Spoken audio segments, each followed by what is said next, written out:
Graças a Deus por estarmos mais uma vez aqui para juntos nós estarmos meditando nas Escrituras Sagradas. Para mim é um privilégio, uma bênção muito especial estar aqui neste dia para juntos estarmos meditando nas Escrituras Sagradas. Eu peço que o Senhor Jesus Cristo, Ele abençoe grandemente aqueles que estão aqui presentes e que Ele possa iluminar o coração de cada um de vocês e que vocês possam compreender a exposição da Palavra de Deus e que o nome do Senhor Jesus Cristo seja exaltado e seja engrandecido.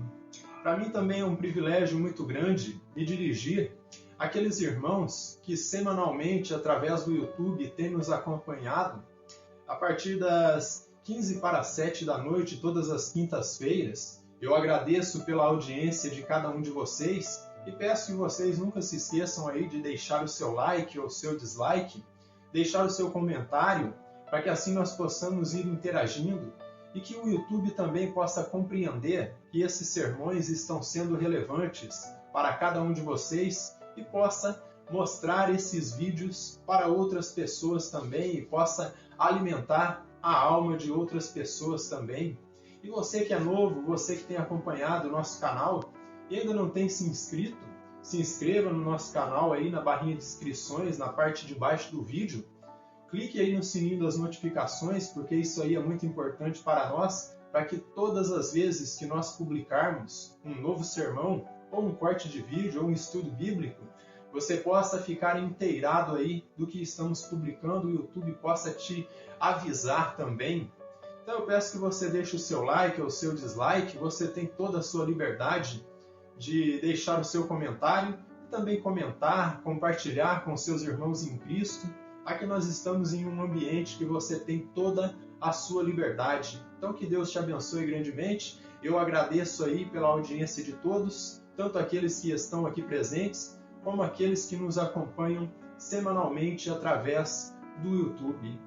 E primordialmente eu agradeço a oportunidade que o Senhor Jesus Cristo tem me dado de todas as quintas, todas as sextas-feiras e todos os domingos estar aqui nesse local de reunião para estar compartilhando a Palavra de Deus com cada um de vocês. Então que o nome do Senhor Jesus Cristo seja exaltado.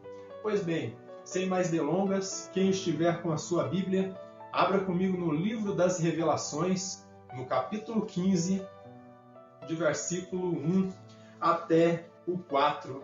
Este é o capítulo mais curto do livro das Revelações, mas é um capítulo que tem aí um papel muito importante no livro das Revelações, pois é o capítulo que faz a introdução do que Deus estará fazendo aí entre os capítulos 15 e capítulo 16, que é o derramamento das taças ou aí dos flagelos da ira divina. Então preste atenção no que está dito aí em Apocalipse, no capítulo 15, de versículo 1 até o 4, e diz assim, Vi no céu outro sinal, grande e admirável, 7 anjos tendo as 7 últimas pragas, ou 7 últimos flagelos, pois com este se consumou a cólera divina, ou seja, a ira divina. Vi como que um mar de vidro mesclado de fogo, e os vencedores da besta da sua imagem e do número do seu nome, que se achavam em pé no mar de vidro, tendo harpas de Deus. E entoavam o cântico de Moisés, servo de Deus, e o cântico do Cordeiro, dizendo: Grandes e admiráveis são as tuas obras, Senhor Deus, Todo-Poderoso. Justos e verdadeiros são os teus caminhos, ó Rei das nações. Quem não temerá e não glorificará o teu nome, ó Senhor?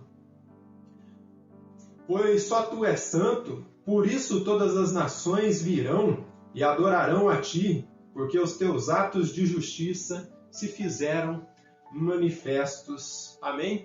Lemos até aqui as Escrituras Sagradas e nós pedimos que seja o Espírito Santo de Deus que nos dirija em tudo, que nos dê graça e que nos dê discernimento para compreendermos a palavra de Deus.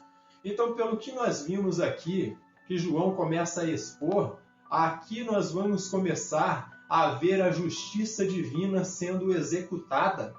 E outra coisa é apresentada aqui. Não sei se vocês se recordam que no capítulo 6 do livro das Revelações, quando o Senhor Jesus Cristo ele abriu o 5º selo ali, nós vimos ali mártires da grande tribulação e mártires de todas as épocas da igreja debaixo do altar, ali do trono celestial, clamando e pedindo por misericórdia e dizendo: até quando, ó santo e dominador, tu não vingas nem julgas o nosso sangue que foi derramado sobre a terra? E desta forma parecia que a resposta seria demorada, mas quando nós chegamos aí a partir do capítulo 11, quando nós vimos aí a última trombeta sendo soada, o Senhor já começa a dar os sinais de que Ele daria a resposta às orações do teu povo.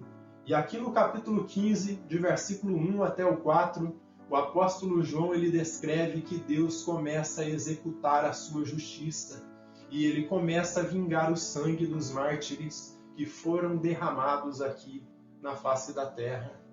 Mártires que foram perseguidos aí pelo Império Romano, mártires que foram perseguidos aí pelo povo judeu também, que massacrou muita gente no período ali apostólico, e depois nós temos também o período da Inquisição Católica, onde muitos dos nossos irmãos reformadores foram assassinados brutalmente. Então o sangue de todos os eleitos de Deus de todas as épocas e também daqueles que vão morrer na grande tribulação, a partir de agora, no capítulo 15, o Senhor Jesus Cristo ele começa a vingar esse sangue. Então João ele vê um sinal grande e espantoso no céu, assim como os outros que ele já tinha visto. Ele ficou atônito, ele ficou perplexo, ele ficou admirado com o que ele vê, pois ele menciona outros 7 anjos parados no céu, 7 agentes do caos, pois são portadores dos 7 últimos flagelos, pragas ou taças. Isso aí vai depender da tradução em que você esteja aí lendo.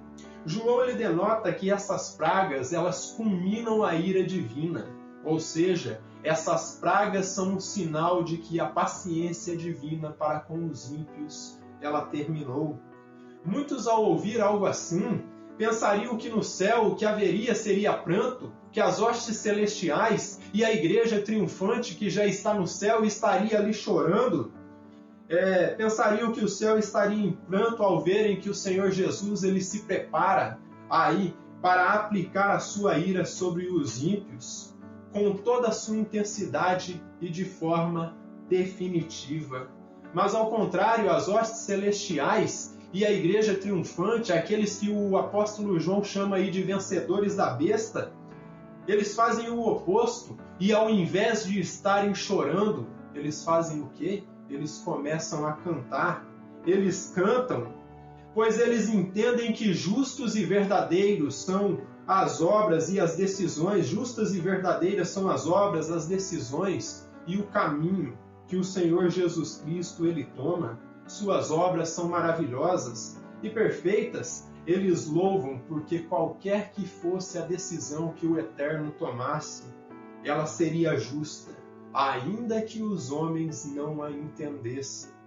Muitas vezes nós olhamos aí para catástrofes como essa que está acontecendo aí no Rio Grande do Sul e nós pensamos, por que o Senhor está permitindo que isso aconteça? Eu posso dizer para vocês, todas as decisões do Senhor e Salvador Jesus Cristo, elas são justas, perfeitas e boas. E talvez até de uma catástrofe como essa, eu oro que os nossos irmãos gaúchos possam tirar aí um aprendizado. E talvez os aprendizados que eles possam tirar, o primeiro de todos, é que não se pode contar com líderes políticos. Você deve contar com o apoio da sua família, dos seus irmãos, daqueles que estão próximos de você, da sua comunidade onde você vive. É desses que você deve ter aí uma preocupação e desses que você pode contar em todo o tempo. No versículo 1, o apóstolo João ele diz assim, vi no céu outro sinal grande e admirável, 7 anjos tendo os 7 últimos flagelos, pois com estes se consumou a cólera de Deus. Então, como eu disse para vocês, João vê um sinal espantoso e admirável no céu, e com isto ele começa a descrever que sinal foi esse que ele viu aí. Ele viu 7 anjos parados no meio do céu, e cada um tendo 7 taças aí, que o que foi traduzido em nossa versão Almeida Revista aí, atualizada, como aqueles que têm os 7 últimos flagelos. Então João, ao mencionar que esses 7 anjos, eles trazem aí as 7 últimas pragas que consumam a ira divina, ele quer expressar que a paciência de Deus chegou ao seu fim, chegou ao seu limite. Ele quer dizer que a paciência do Criador em relação aos ímpios terminou. E que a partir de agora, a cólera divina, a ira divina, ela será derramada em toda a sua intensidade, com toda a sua força, sem mais espaço para apelos para arrependimento, porque a partir de agora já é o acerto de contas. Então não haverá mais apelos para arrependimento.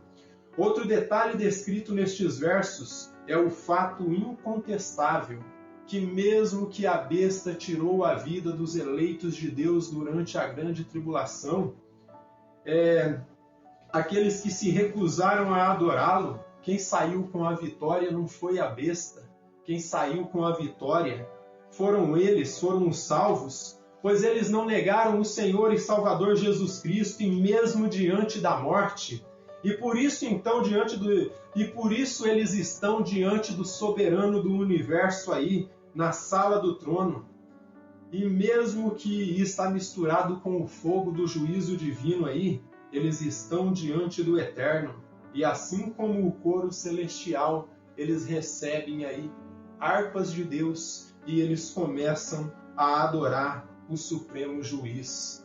O irmão Simon Kistemaker, ao comentar esse verso, ele diz o seguinte, o número 7 representa completude, de modo que essas taças da ira representam o derramamento final e completo do furor de Deus sobre o mundo.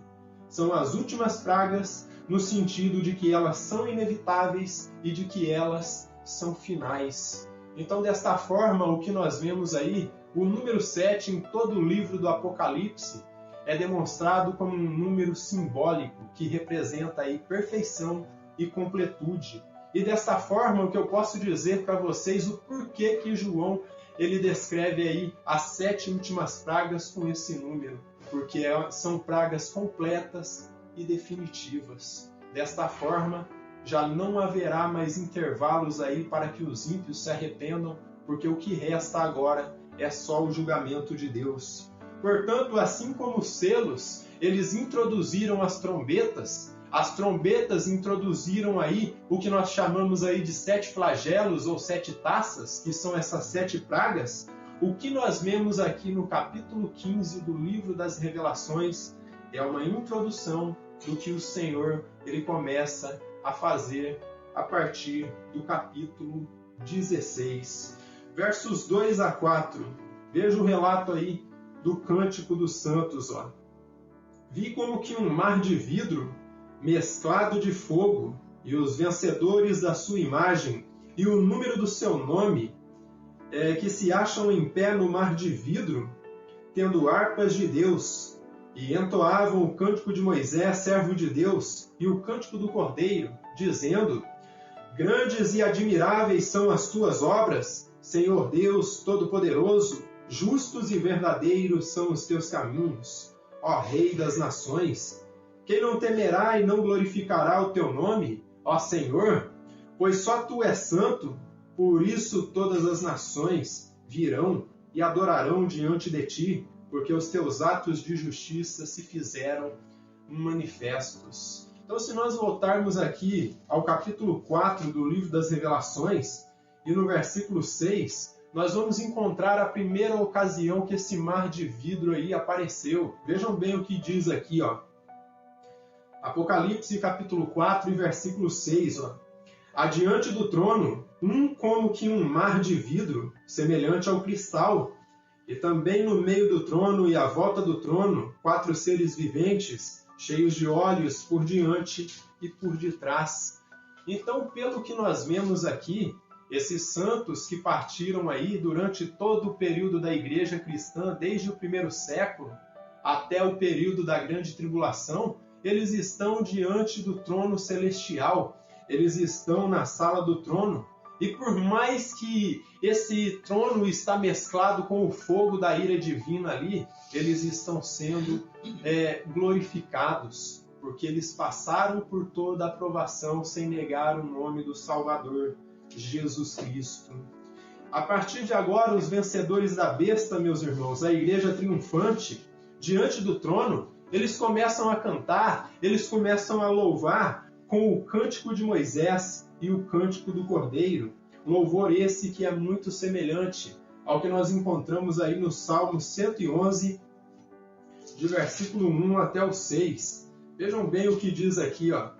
Aleluia! De todo o coração renderei graças ao Senhor, na companhia dos justos e na assembleia. Grandes são as obras do Senhor, consideradas por todos.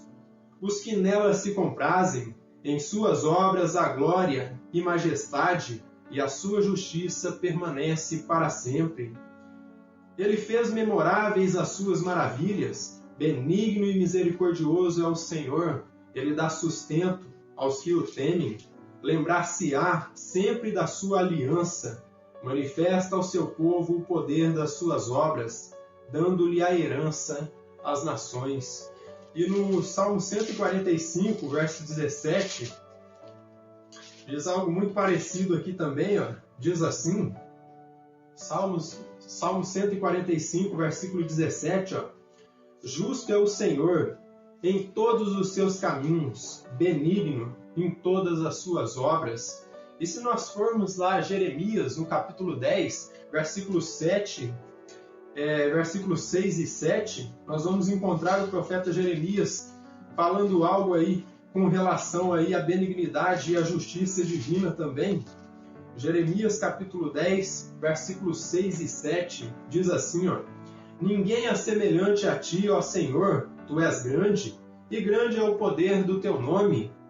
Quem não te temerá a ti, ó Rei das nações? Pois isto é a ti devido, porquanto entre todos os sábios das nações, e em todo o seu reino, ninguém é semelhante a ti. E isso nós podemos ver também o próprio profeta Moisés, que foi mencionado aqui no livro das Revelações, no capítulo 32, lá de Deuteronômio, versículo 3 e 4, ele diz algo acerca do grande Deus também, ó. Ele diz assim, ó: Porque proclamarei o nome do Senhor, engrandecerei o nosso Deus, eis a rocha, suas obras são perfeitas, porque todos os seus caminhos são juízo, Deus é fidelidade, e não há nele injustiça, ele é justo e reto.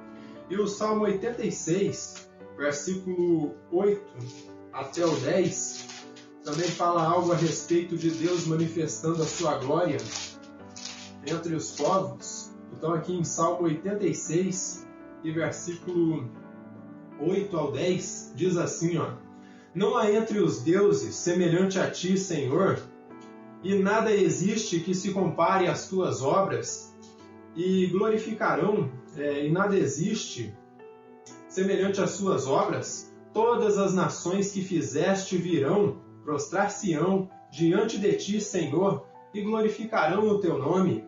Ensina-me, ó Senhor, o teu caminho, e andarei na tua verdade, pois tu és grande e operas maravilhas, só tu és Deus. Então nós vemos aí que todo o escopo aqui deste cântico aí dos santos aí diante do trono está embebido de fontes veterotestamentárias. Eles beberam muito dos salmos aí, dos profetas, e desta forma eles louvam e engrandecem o nome do Senhor. E portanto, de forma triunfante, os salvos louvam e exaltam o nome do Senhor Jesus, da mesma forma que os israelitas, quando eles foram libertos ali do jugo de Faraó, eles começaram a louvar o nome de Yahvé dos exércitos, aqui os eleitos eles também cantam e celebram uma vitória e uma libertação total, uma libertação definitiva de todos os poderes malignos. Agora, todos aqueles que perseguiram a igreja em todo o tempo em que ela existiu aqui na face da terra, eles estão sendo subjugados pelo poder da cólera divina.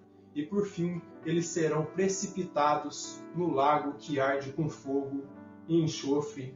Pois mesmo que o anticristo ele matou os eleitos de Deus aí durante a grande tribulação, foram eles que receberam a vitória, pois a sua morte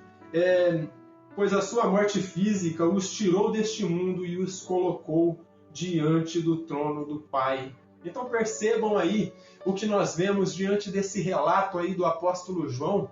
Por mais que o anticristo matou os eleitos de Deus durante a grande tribulação, quem saiu vitorioso diante disso daí foram os próprios eleitos, porque a sua morte física os tirou desse mundo calamitoso e os colocou diante da presença de Deus. O irmão George Eldon Ladd, ao comentar esses versos, ele diz assim, a besta pensou que os venceria, matando-os, mas a sua morte somente os transportou da terra para o céu.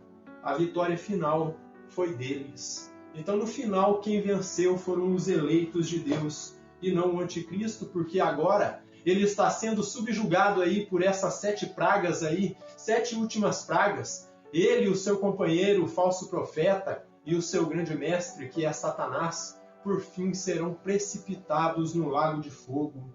Em suma, este texto nos revela, meus irmãos, que não importa o quanto o inimigo de nossas almas ele bata implacavelmente, ele lute, a vitória já foi declarada ali na cruz do Calvário, a vitória de Cristo e da sua igreja, dos seus eleitos. Por isso, a descrição que o apóstolo João nos dá aqui, nestes versos, ela olha para o futuro e nos revela que chegará um dia em que todas as nações terão que se prostrar diante do Senhor e Salvador Jesus Cristo. Aquele que está acima de tudo e de todos, aquele que tem um nome que está acima de todo o nome. Hoje os homens podem zombar da igreja, hoje os homens podem tratar os eleitos de Deus como nada. E por fim, o anticristo pode até subjugar as suas vidas aqui nesta terra, mas no final, a vitória que foi decretada na cruz do Calvário para Cristo e para a sua igreja, ela não voltará atrás. Essa vitória será aplicada completamente e Cristo vai estabelecer o seu reino. Então chegará um dia em que todas as nações irão se prostrar diante do Senhor e Salvador Jesus Cristo, como eu disse, aquele que está acima de tudo e de todos, aquele que tem um nome, que está acima de todo o nome. Abra comigo em Filipenses, no capítulo 2, de versículo 9 até o 11. Esse é um dos textos das Escrituras Sagradas que eu posso dizer para vocês, durante toda a minha caminhada cristã, juntamente com Efésios 2, de 8 até o 9, se tornaram os meus textos preferidos. E vejam o porquê. Aqui nós encontramos a doutrina do esvaziamento, onde o Senhor e Salvador Jesus Cristo ele se esvaziou, ele se abdicou de alguns poderes divinos para vir aqui tomar a nossa natureza carnal aqui, a nossa natureza física e morrer por nós. Só que por fim aconteceu isso daqui, a partir do versículo 9 do capítulo 2 de Filipenses, diz assim, pelo que também Deus o exaltou sobremaneira e lhe deu o nome que está acima de todo nome, para que ao nome de Jesus se dobre todo o joelho, nos céus, na terra e debaixo da terra, e toda língua confesse que Jesus Cristo é o Senhor, para a glória de Deus Pai. Então o rei que será exaltado quando esses juízos divinos começarem a se manifestar aqui na face da terra, será o Senhor e Salvador Jesus Cristo. Por isso que está dito aqui no versículo 4, na parte B, por isso todas as nações virão e adorarão diante de ti, porque os teus atos de justiça se fizeram manifestos.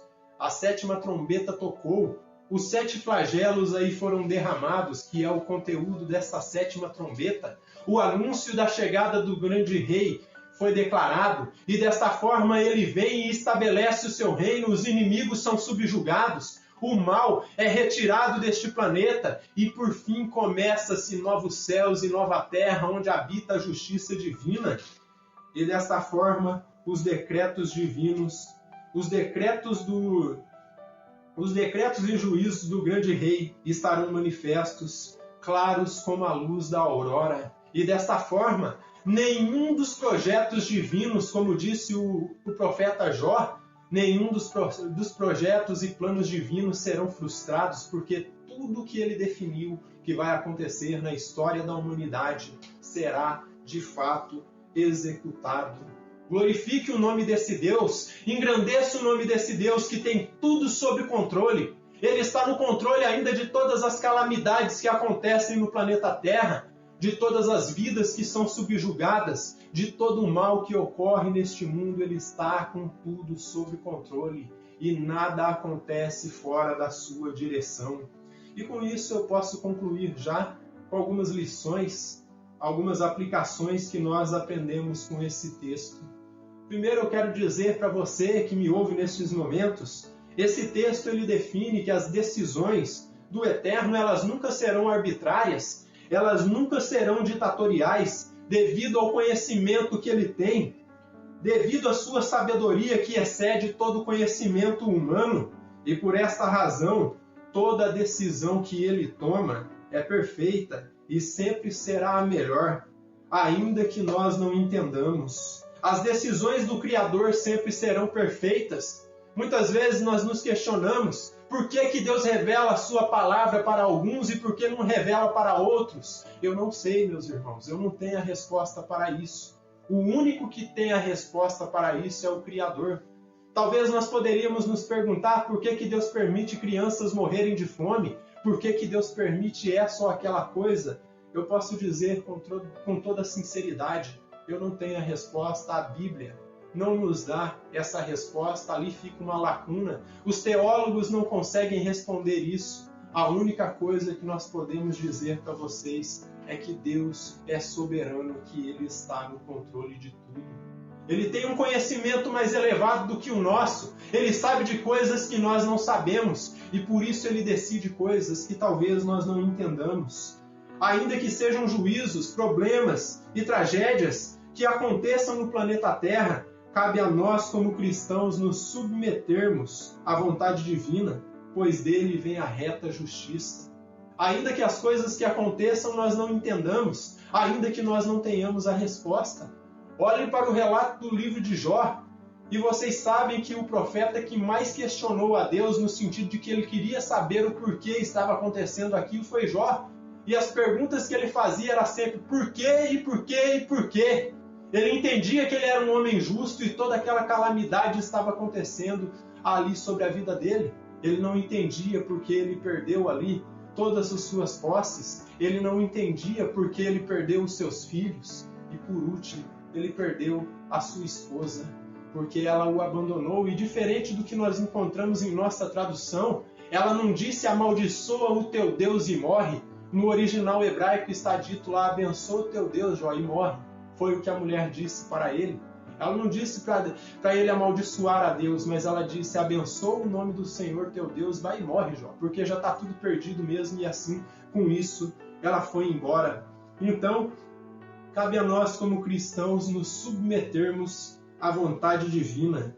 Veja o que Jó declara aqui no capítulo 37 do seu livro. Ó. Vejam bem o que diz aqui, ó. Capítulo 37 do livro de Jó, versículo 23. Veja o que ele diz aqui, ó. E isso para mim é muito claro o que ele fala aqui, ó. Ele diz que o Senhor ele não subjuga aquele que é justo. Vejam bem o que diz aqui, ó. Ao Todo-Poderoso não podemos alcançar. Ele é grande em poder. Então aqui ele já define, o Senhor está mais alto do que nós, ó. Porém ele não perverte o juízo e a plenitude da justiça. Por isso os homens o temem, e ele não olha para os que se julgam sábios, porque a sabedoria do homem se tornou loucura diante de Deus. Só que em Isaías 55, Isaías ele é um pouco mais claro ao dizer que os pensamentos do Senhor são mais elevados, são mais altos do que os nossos. Veja aqui Isaías 55, e versículo 8 e 9, diz assim, porque os meus pensamentos não são os vossos pensamentos, nem os vossos caminhos, os meus caminhos, diz o Senhor. Porque assim como os céus são mais altos do que a terra, assim são os meus caminhos, mais altos do que os vossos caminhos, e os meus pensamentos mais altos do que os vossos pensamentos.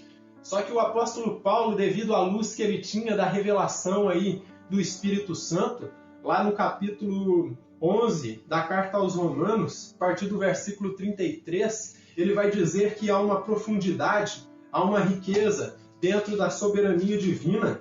E ele diz o seguinte aqui, Romanos 11, versículo 33 até o 36. Ele diz que há uma profundidade aqui na sabedoria divina. Ele diz que ninguém é apto para aconselhar o Senhor, e por isso que ele está muito além do nosso senso de justiça e de compreensão. Muitas vezes a justiça divina derrama o caos sobre a terra, porque ele quer aí manifestar a sua glória. Vejam bem o que ele diz aqui, ó a profundidade da riqueza, tanto da sabedoria como do conhecimento de Deus. Quão insondáveis são os seus juízos e quão inescrutáveis os seus caminhos. Ou seja, o que Paulo está dizendo? O quão difícil é analisar o conhecimento divino, o quão difícil é analisar a sabedoria divina, visto que a sabedoria dele está mais alta do que a nossa, visto que o seu conhecimento é mais elevado do que o nosso, visto que ele sabe de coisas que nós não sabemos, de modo de que ele sabe o que é, o que seria e o que vai ser. Ele sabe de tudo, pois ele é onipotente. E diz assim, quem, pois, conheceu a mente do Senhor? O homem conheceu? Os seres humanos não conheceram a mente do Senhor? Ou quem foi o seu conselheiro? Quem aconselhou o Senhor para que ele criasse o universo? Ninguém estava lá com ele. Ele sozinho criou todo o universo e o planeta Terra. Ele diz assim, ou quem primeiro deu a ele para que lhe venha a ser restituído? Se houvesse alguém que tivesse dado alguma coisa para ele, seria um Deus superior a ele. Então Yahvé não seria o único Deus, mas como não tem ninguém junto com ele, ele criou tudo, ninguém foi seu conselheiro, ninguém deu nada para ele, para que possa depois querer restituir. Pelo contrário, quem deu dons aos homens foi ele. Ele entregou o seu próprio filho para morrer por nós em uma cruz. E diz, porque dele e por ele, para ele são todas as coisas. A ele, pois, a glória eternamente. Amém. Porque ele é soberano, porque ele é eterno, porque ele é onipotente. Em segundo lugar, assim como os vencedores da besta, meus irmãos, nós temos que glorificar o nome do Senhor e Salvador Jesus Cristo, louvá-lo por seus grandes feitos, mas também louvá-lo nas mínimas coisas, nas coisas mais simples da vida, honrá-lo e magnificá-lo, pois sua sabedoria excede e está muito além da nossa mera compreensão humana. Por isso eu quero dizer para vocês como nós não glorificaríamos o nome desse Deus. A despeito de nossas fraquezas, a despeito do nosso pecado, ele tem tido misericórdia de nós. E como eu vou declarar mais à frente, todos os dias ele tem nos dado aquilo que nós não merecemos. Então, como nós não glorificaríamos o nome desse Deus? Deus que é riquíssimo em misericórdia. Deus que, em meio a tantos problemas, a tantas provações e adversidades que nós passamos nesta vida passageira, esse Deus tem cuidado de nós. Deus que todos os dias nos dá o que nós não merecemos. Ele nos dá comunhão com Ele. Ele nos dá conhecimento de Sua bendita palavra. Nós devemos ser gratos e não murmuradores, pois muitas vezes, até mesmo sem querer, por conta da nossa natureza caída, nós nos pegamos murmurando, nós começamos a reclamar daquilo que está à nossa volta, porque esse mundo está um caos. Este mundo está uma loucura depois que o ser humano, que os nossos pais lá no Éden, comeram do fruto da ciência do bem e do mal, este mundo se tornou louco. E até mesmo sem querer, nós murmuramos. Mas eu quero dizer para vocês, ao contrário disso, independente dos problemas que nós estivermos passando, o que deve queimar em nosso coração é agradecimento. Agradecimento, pois o amor de Deus e a misericórdia do Senhor e Salvador Jesus Cristo, ela é absurda. E por que eu falo que a misericórdia de Deus é absurda? Porque ela ultrapassa o nosso senso de justiça e de razão. Nós não conseguimos compreender por que o Senhor tem misericórdia de réis mortais que muitas vezes estão praguejando do seu nome, pecadores aí, que muitas vezes os seus atos de justiça diante de Deus são considerados como trapos de imundícia. Nós não entendemos o porquê que Deus tem misericórdia de nós, ainda que nós deveríamos ser condenados ao lago de fogo do inferno por conta dos nossos delitos e pecados. Então, a sabedoria divina ela é absurda, pois ela ultrapassa o nosso senso de justiça e de razão por causa dos nossos delitos e pecados. O que nós merecíamos era a punição do lago que arde com fogo e enxofre, meus irmãos.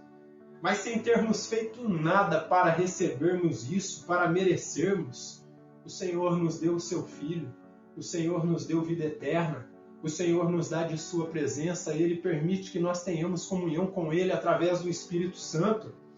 Então nós devemos glorificar, nós devemos engrandecer o nome desse Deus, porque nós sabemos que nós não somos dignos de nada. Quem nos faz dignos é o sacrifício do Senhor e Salvador Jesus Cristo.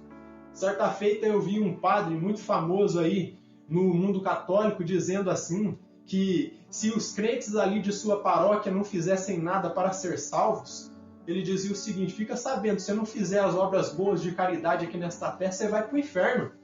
E eu me deparei com aquilo, fiquei olhando e pensei, mas e o sacrifício de Cristo não vale nada? O sangue do Cordeiro derramado na cruz do Calvário não tem sentido para ele?